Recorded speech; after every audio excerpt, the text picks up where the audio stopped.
Remember the Night is a sort of unofficial Christmas movie. It does take place at Christmas time, but it's not considered a Christmas classic, but I wanted to check it out anyway. It's written by Preston Sturges, though. He's really good at writing romantic comedies with a lot of chemistry and sizzling dialogue.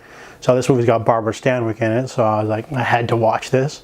It was really weird watching Fred MacMurray, though. I've only seen him in The Absent-Minded Professor and Son of Flubber, as well as Double Indemnity. He plays a different role in this. He's not goofy, so it was kind of weird seeing him in a more straight-laced role. But essentially, Fred MacMurray plays Jack. He's a hard-edged prosecutor who's trying to put away a thief, played by Barbara Stanwyck.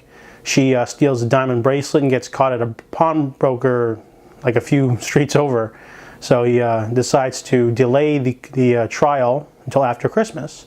And while she's sitting, she gets mad at him for having to stay in jail for the week or two. He pities her and he pays for her bail. At first she thinks it's an arrangement where she has to, do things for him, but he just felt sorry for her, so she has nowhere to go. So he decides to buy her dinner, and they get to learn a little bit about each other, and they find out they actually live near each other, so he offers to drive her back home for Christmas. And this movie's a bit of interesting mix of hilarity and heart.